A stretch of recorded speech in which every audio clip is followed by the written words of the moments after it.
సంతానం కావాలన్న మీ కలను నిజం చేసుకోండి. 49 అంటే సంతానం, 49 అంటే సంతోషం. వివరాలకు సంప్రదించండి. నమస్తే రమగారు. నమస్తే జయ. రమగారు, పెళ్ళిళ్ళు మనం ఈ మధ్యకాలంలో ఎక్కువగా లవ్ మ్యారేజెస్ చూస్తున్నామండి. లవ్ మ్యారేజెస్తో పాటుగా ఇంటర్ కాస్ట్ మ్యారేజెస్. అన్నిటికీ సమస్యలు ఉన్నాయా అంటే లేవనాలి, లేవా అంటే ఉన్నాయి అనాలి. నా దగ్గర ఎవరైనా ప్రస్తావిస్తే నేనేం చెప్తాను తెలుసండి, లవ్ మ్యారేజ్ అయినా అరేంజ్డ్ మ్యారేజ్ అయినా మ్యారేజే, పెళ్ళే, మొగుడే, పెళ్ళామే. వన్స్ పెళ్ళంటూ జరిగితే అక్కడ లవ్ అరేంజ్డ్ అనేది పక్కన పెట్టేద్దాం. సో గొడవలు అనేవి ఎక్కడైనా ఉంటాయి, దేంట్లో అయినా ఉంటాయి. సర్దుకుపోయే తత్వం ఉంటే ఎక్కడైనా ఉంటుందేమో, అది మనుషుల మీద ఉంటుంది అనేది నా అభిప్రాయం. మీరేమంటారు? అసలు ఇష్యూస్ పెరగటానికి కానీ పెరగకుండా ఉండటానికి కానీ, అలాగే ఇంటర్ కాస్ట్ మ్యారేజెస్ కూడా అవి తప్పు కాదు, అందుకని ఒప్పించి ముందుకెళ్ళటం అది ఎంతవరకు? అసలు ఇవన్నీ అర్థం కాని క్వశ్చన్ మార్క్స్ అనమాట కదండి. సక్సెస్ అయితే అయిపోయినట్టు, హ్యాపీగా ఉంటుంది అనిపిస్తుంది, కాకపోతే కానట్టు. ఎలా అంటే ఇప్పుడు ఒక సమూహం 4 అరేంజ్డ్ మ్యారేజ్లు, 4 లవ్ మ్యారేజ్లు ఉన్నాయి అనుకో. ఇది ఫెయిల్ అయితే వాళ్ళు, అది ఫెయిల్ అయితే వీళ్ళు, ఈ బాధే కరెక్ట్ అంటారు. అరేంజ్డ్ మ్యారేజెస్ ఫెయిల్ అయిపోతాయి, ఎందుకంటే వాళ్ళకి ఒకళ్ళ గురించి ఒకళ్ళకి తెలీదు, కొత్తగా కలుసుకుంటారు, అడ్జస్ట్ అవ్వలేకపోతారు, అంచేత మేము మొదటి నుంచి తెలుసుకున్నామని చెప్తారు. 5వ క్లాస్ నుంచి ఫ్రెండ్స్గా ఉండి 26వ క్లాస్లో పెళ్లి చేసుకున్న వాళ్ళు కూడా పెళ్ళయ్యాక ప్రేమ పోయిందని, నువ్వని తూ మేమే అని, నువ్వెందుకు చేయవని, నువ్వు ఇదివరకు ఇలా లేవని, ఇదివరకటికి ఇప్పటికీ నీలో చాలా మార్పు వచ్చిందని, ప్రేమించేటప్పుడు బాగుండేవాడు పెళ్ళయ్యాక ఇలా తయారయ్యాడని. మళ్ళీ ఎక్స్ట్రా మ్యారిటల్ అఫైర్స్ అరేంజ్డ్ మ్యారేజెస్లో పుష్కలంగా ఉన్నాయి, లవ్ మ్యారేజ్లో అంతకి కొంచెం కూడా తగ్గకుండా ఉన్నాయి. కావాలని ఒకళ్ళనొకళ్ళు ప్రేమించి అమ్మా నాన్నని ఒప్పించకుండానో లేచక్కపోయో, పారిపోయో, ఫ్రెండ్స్ తోటో, లేకపోతే ఏ ఆరి సమాజంలోనో పెళ్లి చేసేసుకుని 1-2 ఏళ్ల పాటు అక్కడక్కడ కలుసుకుంటూ రహస్యంగా కాపురం చేస్తూ కూడా ఇంట్లో చెప్పకుండా ఉండి తర్వాత కలిసి ఉన్న వాళ్ళల్లో కూడా ఇలాంటివి భేదాభిప్రాయాలు ఎలాగుంటాయి. మనుషులం కాదు మనం, ఇంతే ఇహ. కానీ ఇవి అఫైర్స్, ఫ్రెండ్షిప్లు, 2-3 పెళ్ళిళ్ళు అత్యంత సహజంగా ఉంటున్నాయి. బేసిక్గా మనుషులకి అడ్జస్ట్మెంట్ పోయింది. మనుషులకి మామూలుగా మనకి 2 భావాలు ఎప్పుడూ ఉంటాయి జయ. ఒకటి నేను, రెండోది నువ్వు కదా, సహజం. ఈ నేను నువ్వు కలిస్తేనే పెళ్ళి, నేను నువ్వు కలిస్తేనే జీవితం, నేను నువ్వు కలిస్తేనే గురు శిష్యులు, నేను నువ్వు కలిస్తేనే మిత్రులు, ఫ్రెండ్స్, నేను నువ్వునే అమ్మా నాన్న, నేను నువ్వు కలిస్తే మనం. నేనే అన్నామనుకో, ఇక నువ్వుకి తావేది లేదు కదా. ఈ నేనన్న భావాలు విపరీతం అయిపోయినాయమ్మా. ఎంత విపరీతం అంటే వీళ్ళు పుట్టిన చోట కూడా అడ్జస్ట్ అవ్వటల్లా ఇప్పుడు. ఒకళ్ళు 2 పిల్లలు చేయ, అమ్మా నాన్న చచ్చి కడుపు కట్టుకుని ఎట్లా కొట్లా పెంచుతారు. చిన్న కుటుంబాల్లో కూడా పిల్లలకి మాట సాగుబడులు ఎక్కువ, భావ ప్రకటన స్వాతంత్ర్యం చాలా ఎక్కువ. నాకు నచ్చలేదు, నేను చెయ్యను అని చెప్పే అవకాశం ఇదివరకు ఉండేది కాదు, కనీసం నీ ఏజ్లో కూడా లేదండి. పెద్దవాళ్ళు తెస్తే బట్టలు కట్టుకునే రోజులు చేయావి. నాన్నలే బట్టలు తెచ్చేవాళ్ళు, మామయ్యలు తెచ్చేసేవాళ్ళు, అక్కయ్యలు తెచ్చేవాళ్ళు. పెద్దవాళ్ళు బట్టలు తెస్తే పిల్లలు ఇది నా చాయిస్, ఇది నా చాయిస్ కాదు, this is my colour, this is not my cup of tea అనే అవకాశం అప్పుడు లేదు. ఇప్పుడేంటంటే ప్రతి డ్రాప్ ఆఫ్ టీని సెలెక్ట్ చేసుకుంటున్నారు పిల్లలు. ఆ చాయిస్ ఇచ్చేస్తున్నాం. ఇప్పుడు సమాజం మారింది కదా, ఇది తప్పండా లేదు, నేనైనా చేస్తున్నదే, అది తప్పు కాదు. ఇప్పుడు పరిస్థితి అది ఈ రోజున ఇట్లా జరుగుతోంది. ఇది జరిగేటప్పుడు ఏమవుతుంది, ఒక్క గీత పక్కకెళ్ళినా ఇది నాకు నచ్చలేదు, ఇది ఎందుకు అని ప్రశ్నించే ధోరణిలోకి వచ్చాం మనం. ఈ ప్రశ్నకి వీళ్ళని అడుగుదాం, వాళ్ళని అడగకూడదు, వీళ్ళ దగ్గర ఊరుకోవాలి, ఈ సిచ్యువేషన్లో తగ్గుదాం అని అనిపించే అవకాశము అస్సలు లేదు. అదే అలవాటు అయిపోతుంది. అది అలవాటు. నువ్వు మొగుడినైనా, అత్తగారినైనా, అమ్మనైనా, నాన్ననైనా. మొగుడు అత్తగారు వీళ్ళ దగ్గర ఉండాలని ఏం లేదు కదా, పెళ్ళాన్నైనా అంతే. పోనీలే అని కానీ, 4 రోజులు ఆగుదామని కానీ, చూసి చూడనట్టు ఉందాంలే అని కానీ ఎవ్వరూ అనుకోరు అనుకోవటల్లా. నేను ఎందుకు ఉండాలి అనే ప్రశ్నే ప్రతి ఒక్కరికి. నేను ఎందుకు నేను మీరు ఫస్టే చెప్పారు చూడండి, ఆ నేను అది ఎక్కువ, ఆ నేను ఎక్కువ అయ్యేసరికి అలానే ఈ ఇబ్బందులు వస్తాయి. ఇప్పుడు నువ్వు అడిగినట్టు అరేంజ్డ్ మ్యారేజా లవ్ మ్యారేజా ఒకటి, అందులో మళ్ళీ ఇంటర్ కాస్ట్ ఇంటర్ రిలీజియన్ వివాహాలు వాటితోటి కూడా. ఇక ఇంటర్ కాస్ట్ ఇప్పుడు పెళ్ళిళ్ళలో ఏముంది, ప్రేమ పెళ్ళి ఎలా జరుగుతాయి సాధారణంగా? ప్రేమలు స్కూల్లోనో కాలేజీలోనో ఆఫీస్లోనో ఎక్కడో కొంతసేపు కలుసుకుంటారు. అప్పుడు మనం ఏం చేస్తాం, ఎప్పుడు కూడా బెస్ట్ సైడ్ చూపిస్తాం కదా జయ, అంతేగా? అవునా? నువ్వు మాస్టి మొహంతో అద్దం చూసుకోవు, ఎవరైనా చక్కగా అలంకారం చేసుకుని దానికి తుది మెరుగులు దిద్దడానికి నుంచుంటాం అద్దం ముందు, అంతేనా? ఎంతసేపు జిడ్డోడుతున్న మొహాన్ని ఎందుకు చూసుకుంటాం, వెంటనే దాన్ని సరి చేస్తాం మాస్టి.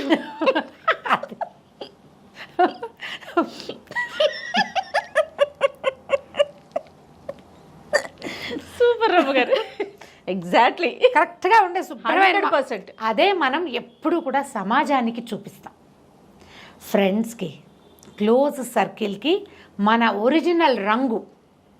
నిద్ర లేవగానే నువ్వు ఎలా ఉంటావు అనేది నీతో పాటు ఉంటారు చూడు, రోజంతా నిన్ను భరిస్తారు, వాళ్ళు చూస్తారు. అది మన కుటుంబ సభ్యులే కదా, మన ఫ్యామిలీ. లేదా ఏ హాస్టల్లోనో ఎక్కడో ఉంటే ఫ్రెండ్స్ కూడా నిద్ర లేవగానే నువ్వు నావలిచ్చి చేతులు విసిరేసి గాల్లో ఒళ్ళు విరుచుకుంటావు, చూడడానికి పరమరోతగా ఉంటుంది, వాళ్ళు చూస్తారు అంతే. నువ్వు మధ్యాహ్నం వెళ్ళి తయారై కల్పించుకుని ఒకసారి వెళ్ళి హలో అనేవాళ్ళు ఉంటారు చూడు, పాపం వాళ్ళు చూడరు నీ సౌందర్యవంతమైన మొహం, నువ్వు ప్రజెంటేషన్ మాత్రమే చూస్తారు. ఈ ప్రజెంటేషన్ వెనకాల ఒరిజినాలిటీ అనేది ఎప్పుడు వస్తుంది? టుగెదర్నెస్ వల్ల వస్తుంది, కలిసి ఉన్నప్పుడే. కలిసి ఉన్నప్పుడు కూడా వాళ్ళల్లో ఉండే మానవ సహజమైన సాధారణ భావాలని యాక్సెప్ట్ చేయగలిగే వాళ్ళు గనక దొరికితే, ఇది ఎంత అవకాశం తక్కువ చేయడానికి, భగవంతుడు ఎంత అనుకూలించాలి, యూనివర్స్ మనని ఒప్పుకోవాలి, అప్పుడే మనకి సరైన వాడిని ఇస్తుంది.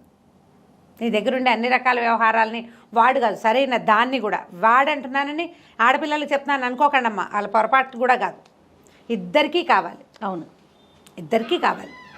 ఇదే దీంతో పాటుగా మీ అమ్మ మీ నాన్న, నీ వ్యవహారం, మీ ఇంట్లో పద్ధతులు, మీ ఇంట్లో తిండి తిప్పలు, మీరు వంట వండుకునే విధానం, మీరు అన్నాలు తినే విధానం, మీరు బట్టలు ఉతుక్కునే విధానం కూడా ఇవన్నీ ఉంటాయి కదా.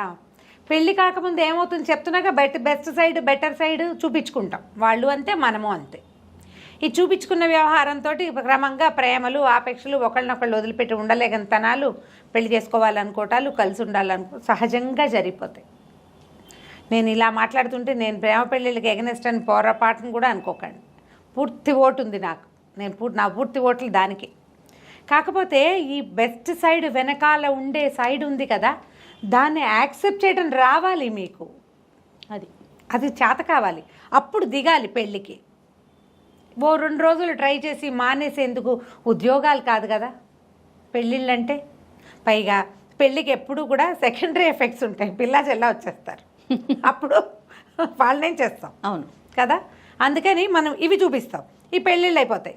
అయిన దగ్గర నుంచి వీళ్ళ అమ్మ నాన్న ఏంటి ఇలా ఉన్నారు అనిపిస్తుంది, వాళ్ళ పూజ, వాళ్ళ విధానం, వాళ్ళ పద్ధతి అన్నిటినీ విమర్శించడం మొదలు పెడతాం. వాళ్ళ తిండి, వాళ్ళ తిప్పులు, వాళ్ళు వంట చేస్తే, మా అత్తగారు వంట చేస్తే వంటింట్లోకి వెళ్ళలేమండి అంటుంది ఒక అమ్మాయి. వీళ్ళ అమ్మకి పిల్లల్ని పెంచడం రాదు, ఇది పొద్దున్నే నిద్ర లేవదు, దీనికి బట్టలు ఆరేయటం రాదు అంటాడు అబ్బాయి. ఎన్ని కథలు చదివాను చేయ ఇట్లాంటివి నేను. రావు, అమ్మాయికి ఏదో వచ్చు, అన్నీ రావు, చక్కగా తయారై వస్తుంది. ఆ బట్టలు నీట్గా ఉతికించుకోవటమో, ఉతుక్కోవటమో, శుభ్రంగా పెట్టుకోవటమో, మడతలు పెట్టి చక్కగా పెట్టడమో రాదు, ఎప్పుడు బొమ్మలా కనపడుతుంది. వాళ్ళ అమ్మ బయటికి వెళ్ళేటప్పుడు దిద్ది పంపిస్తుంది కూతుర్ని, ఆ దిద్దుకోవటం దానికి రాదని వాడికేం తెలుసు, కలిసి ఉంటే కదా తెలుసు. ఆ ఇంట్లో కూడా తయారై ఉండు అని చెప్పలేరు కదా. ఇంట్లో ఎలాగోలాగా ఏదో మాస్టర్ నైటీ వేసుకుని తిరుగుతుంది పాప, బయటకు వెళ్ళేటప్పుడు చక్కగా తయారవుతుంది. ఈ బయటకు వెళ్ళే చక్కదనం దీని వెనకాల ఇంకొకటి ఉంటుందని ఊహ కూడా రాదు మనకి, వీళ్ళు ఫెయిల్ అయిపోతారు.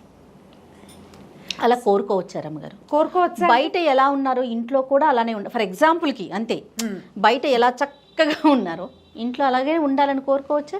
అట్లా ఎట్లా ఉంటారు జయ, అది కదా, మనము ఉండం కదా, ఎవ్వరు ఉండలేం. ఇది ఒక మాట చెప్తున్నాం, ఇదే కాదు జయ. ఫర్ ఎగ్జాంపుల్ అంతే, మర్యాదగా మాట్లాడేవాడు వాళ్ళ ఇంట్లో బూతులు ఆడేస్తారు, వాళ్ళ ఇంట్లో భాష బాగోదు, వాళ్ళ అమ్మ పోట్లాట కోరు, వాళ్ళ నాన్నకి మందలవాటు ఉంటుంది, ఆయన చుట్ట కాలుస్తాడు, బీడీ కాలుస్తాడు, రెస్పెక్ట్ ఉండదు.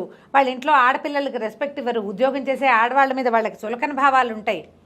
మా పిల్లాన్ని నువ్వు వచ్చి చేసుకున్నావు కానీ మేము మీ ఇంటికి వచ్చామా అంటారు. అవును, పైగా ఇందులో ఏంటంటే మనకి క్యాస్ట్లలో హెచ్చు తగ్గు పెద్ద చిన్న ఏవేవో ఉన్నాయి. తిండి వ్యవహారాలు వేరే అవుతాయి, పూజా విధానాలు వేరే, భావాలు వేరే, పెట్టుబడులు వేరే, చిన్న చిన్న ఫార్మాలిటీస్ అన్నీ వేరే.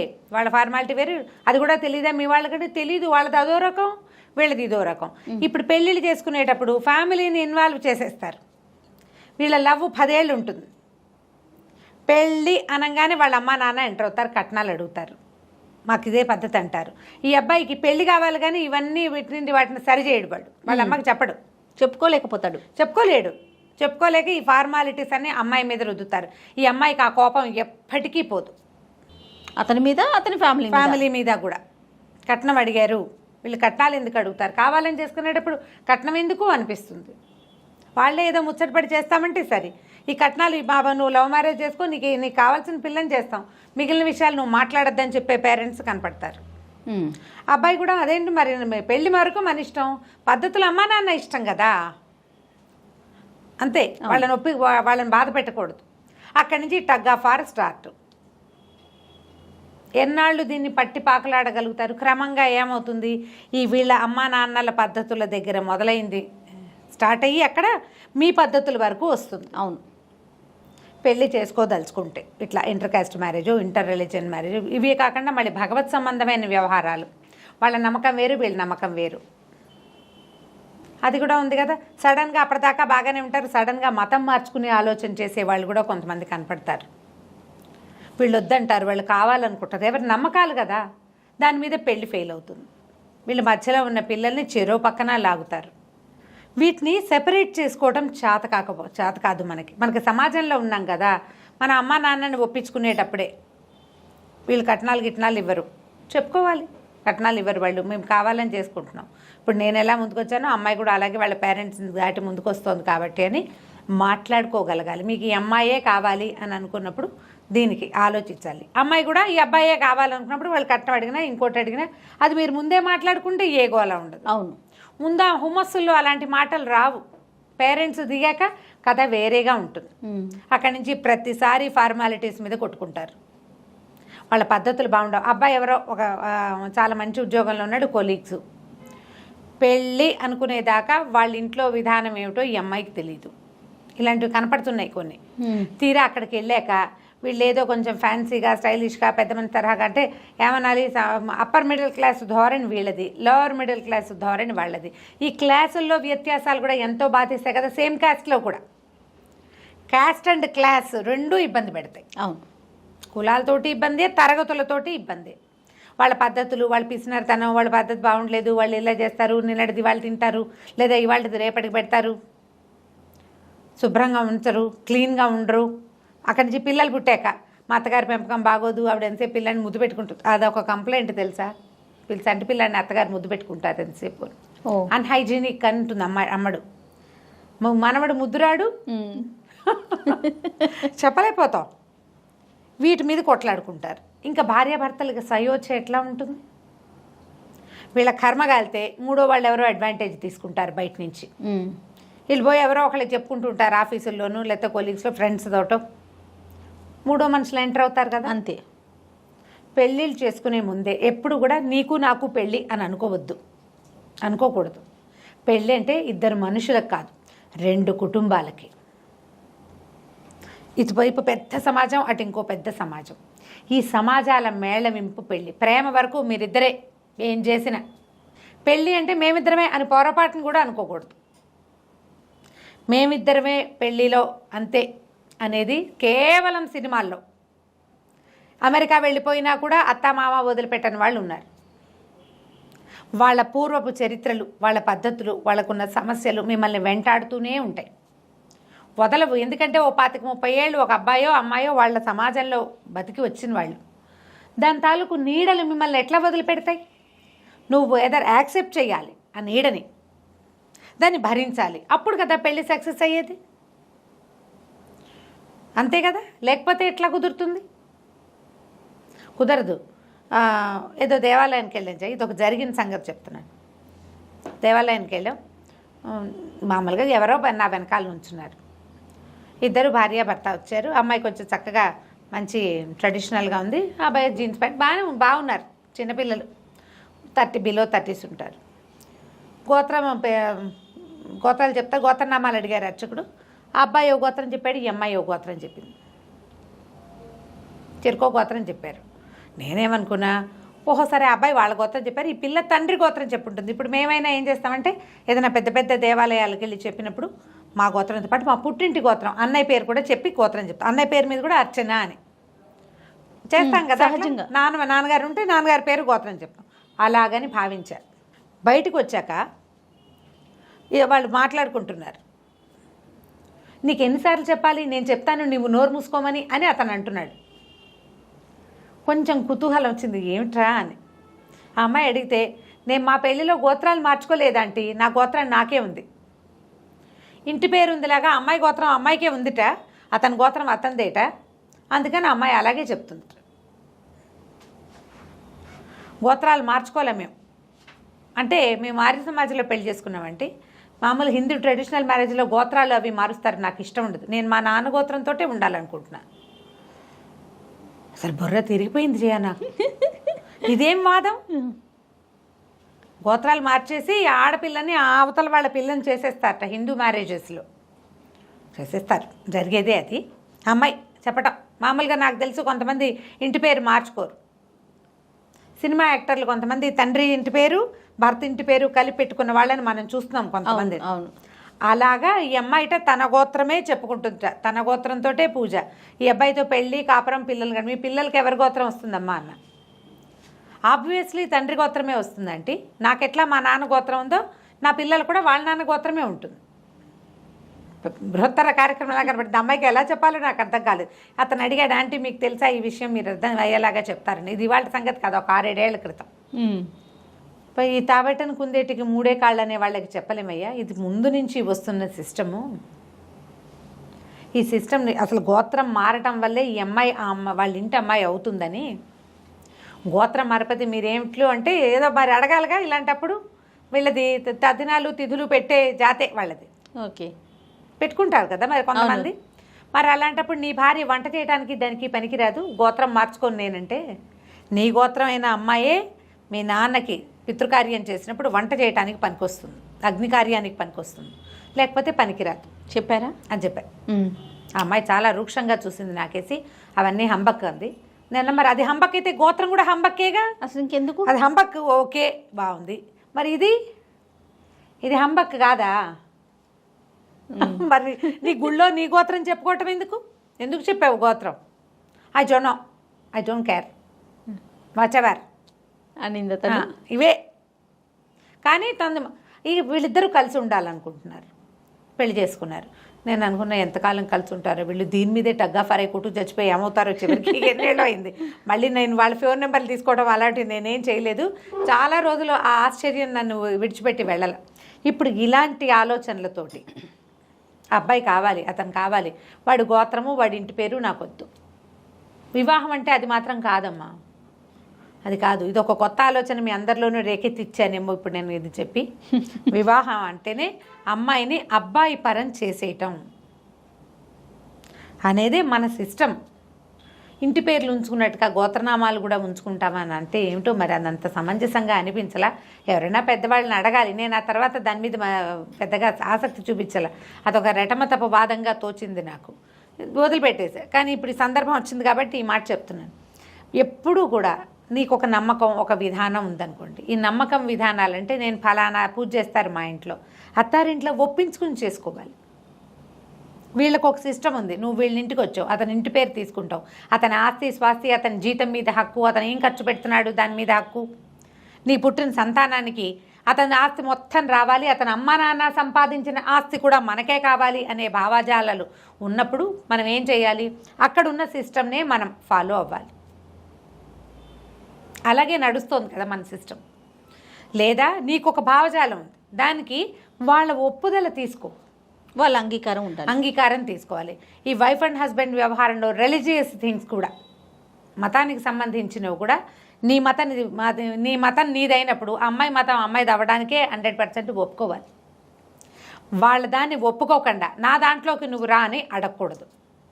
అది ఎవరైనా ఎవరైనా, ఆడైనా మొగైనా. అమ్మాయి ఏదో ప్రాణాయామాలు యోగాలు అవి చేసుకుంటుంది, ఎక్కడికో వెళ్తుంది. అతనికి అలాంటివి ఏం లేవు. నీది నువ్వు చేసుకో, చెప్పు, వింటే వింటాడు, లేకపోతే లేదు. లాక్కెళ్ళకూడదు. దేవాలయాలు, అమ్మాయిని తీసుకెళ్ళాలి, అమ్మాయి ఎక్కడికో వెళ్ళాలి, తీసుకెళ్ళు. నీకు నమ్మకం ఉంటే ఉండు గుళ్ళో, లేకపోతే లేదు. వాళ్ళని మాన్పించాలని ట్రై చేయకూడదు. ఎందుకంటే మనిషి మనుగడకి రూట్ నమ్మకం. అది వాళ్ళకి ధైర్యాన్ని ఇస్తుంది. నీతో ఉంటున్నా భగవంతుడు నన్ను ఉంచాడని నమ్ముతుంది అమ్మాయి. అతనైనా మరి దాన్ని ఒప్పుకోవాలి కదా మనం. ఎప్పుడు ఇలాంటి ధోరణి ఉంటేనే ఈ పెళ్ళిళ్ళు మనతాయి. లేకపోతే మనకి విపరీతంగా ఇప్పుడు అరేంజ్డ్ మ్యారేజెస్తో పాటు లవ్ మ్యారేజెస్ కూడా ఫెయిల్ అవ్వటానికి కారణం ఏంటంటే ఎంతసేపు నేనే కరెక్టు, యాక్సెప్టెన్సీ లేకపోవటం. నేను చెప్పిందే కరెక్టు, నాకు తెలిసిందే కరెక్టు, పట్టిన కుందేటికి 3 కాళ్ళు. ఈ ధోరణి మార్చుకోకపోతే ఏంటంటే మనం కూడా పరిగెడుతున్నాం. మనం ఎన్ని చేతులు మారుతాం? ఒంటరి ప్రయాణం ఎప్పుడైనా బాగుంటుందా? ఒంటరిగా ఎంతసేపు నడుస్తావు? పక్కనున్నవాడు ఎలాంటి వాడైనా ఒకడు తోడు అంతే. నువ్వు వాడిని కొంత ఒప్పుకో, వాడు ఒప్పుకునేలాగా చెప్పుకో. నీ సంగతి కూడా తగ్గాలిగా. ఇద్దరు ఎక్కడో చోట తగ్గితేనే పెళ్ళిళ్ళు సక్సెస్ అవుతాయి. ప్రేమించుకోవటం ఎంత స్పీడో, ప్రేమించిన వాళ్ళని పెళ్లి చేసుకోవటం ఎంత ముఖ్యం అనిపిస్తుందో, ఆ పెళ్ళిని నిలబెట్టుకోవటం అంతకంటే 100 రెట్లు ముఖ్యం. చేసుకున్న పెళ్ళిని నిలబెట్టుకోవాలి. మనం ఎక్కడ తగ్గాలి, ఎక్కడ మానేయాలి, ఎక్కడ ఊరుకోవాలి అనేది సొంతానికి ప్రశ్న వేసుకుని ఇద్దరు కలిసి కూర్చుని మాట్లాడుకుని, లేదా మీ పెళ్ళికి దోహదపడిన, ప్రేమకి దోహదం చేసిన ఫ్రెండ్స్ ఉంటారు, చుట్టాలో ఎవరో ఒకళ్ళు, వాళ్ళని మధ్యలో కూర్చోబెట్టుకునైనా మాట్లాడుకుని దీన్ని సరి చేసుకోండి. ఇలా ప్రేమించుకోగానే అలా పెళ్ళికి తొందరపడద్దు. ముందు వెనక ఆలోచించుకోండి. వీళ్ళ ఫ్యామిలీలో నేను అడ్జస్ట్ అవ్వగలనా? ఎందుకంటే వీడు ఒకడే కాదు మనకు కావాల్సింది. వీడు ఒకడే ఉండడు ఎప్పుడు మన లైఫ్లో. ఆడగాని మొగ్గాని అమ్మాయి ఒక్కతే ఉండదు, అబ్బాయి ఒక్కడే ఉండడు. వాళ్ళ మొత్తం సమాజం ఉంటుంది. ఆ సమాజాన్ని నేను యాక్సెప్ట్ చేయగలను అనే ధైర్యం వచ్చినప్పుడే పెళ్ళికి దిగండి. ఓ 2 ఏళ్ళు ఏడాది లేట్ అయినా ఏం పర్వాలేదు. నువ్వు లేనిదే నేను బతకలేనని పరిగెత్తడం, ఆ వెనకాల ఉన్న వాళ్ళని చూడంగానే భయపడి వెనక్కి పారిపోవటం, అలాగే జరుగుతున్నాయి కదా. ఆలోచించి పెళ్ళికి దిగాలి. ఆల్రెడీ దిగేసిన వాళ్ళు ఆలోచించుకుని దాన్ని సెటరేట్ చేసుకోవడానికి ట్రై చేయాలి. అప్పుడు కొంచెం ఈ గోల తగ్గుతుంది. రైట్. నమస్తే రమగారు. నమస్తే.